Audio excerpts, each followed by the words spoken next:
I'm Ray Rickman, Executive Director of Stages of Freedom. The other night actually, I went to dinner, Rhode Island Foundation. I think it was appreciation dinner for lots of folks. It was at RISD Museum. It was elegant. The food was delicious, everything. And the talk was about a bunch of things, health and Providence school system. And it was positive. We're going to fix this system. And in 5 years. And I don't believe it. I love the upbeatness of it. I loved it because all things are possible and it could be fixed in 5 years.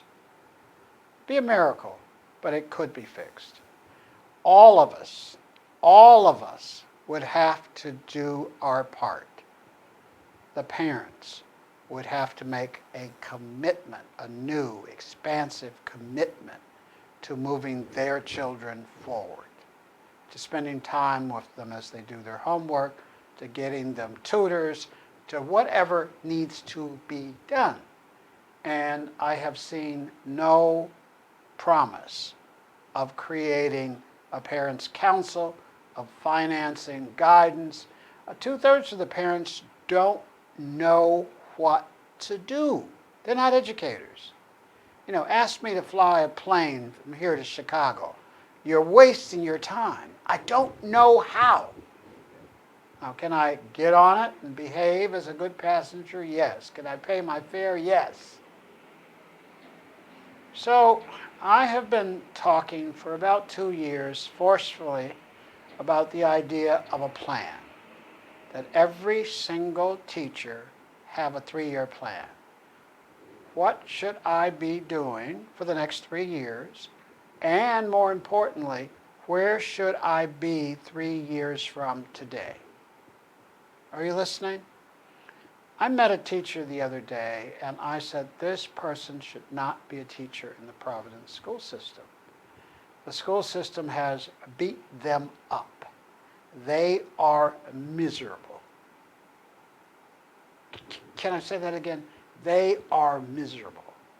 I tell people I left Detroit on a day that my mother got arrested for pulling a knife on a criminal trying to rob her on the bus. And a man stabbed me here, all the same day. And I thought he'd stabbed me in the wrong right place and that I'd be gone to glory and not here.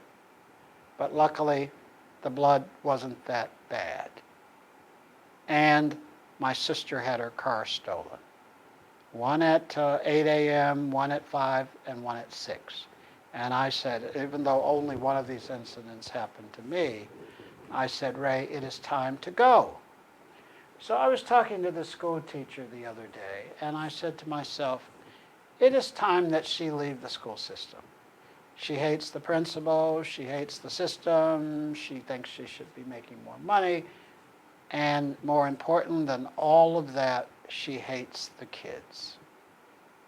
They've worn her out, and there's no joy in her going to work, and the kids know that she's tired of them. That'd be the nicest face I could put on it.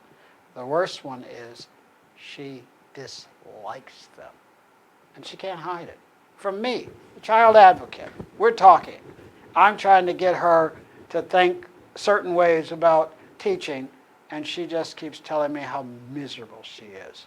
She had a 3-year plan. It would include going to teach. She lives in Warwick. Going to teach in Warwick. Going to teach someplace else where the kids are different and she might be able to embrace them. This is what I want to see. I don't want to see any Pollyanna talk. I don't want to hear the new commissioner of elementary ed saying, I'm in charge here. Fine, we know that. Why don't you create a team? Why don't you do some of the things that need to be done? And you need stakeholders, all of them. including the teachers, to come together with you and be part of the solution and the improvement. Our children's lives are at stake.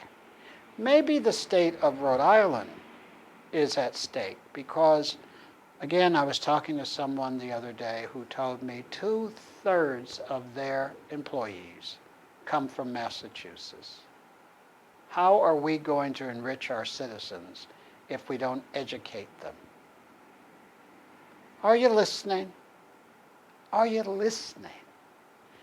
I am an optimist that believes every problem can be fixed, whether it's global warming or whether it's the Providence School District. But attention to detail, a commitment to our children, and I would be so happy if it were 5 years and not 20 years.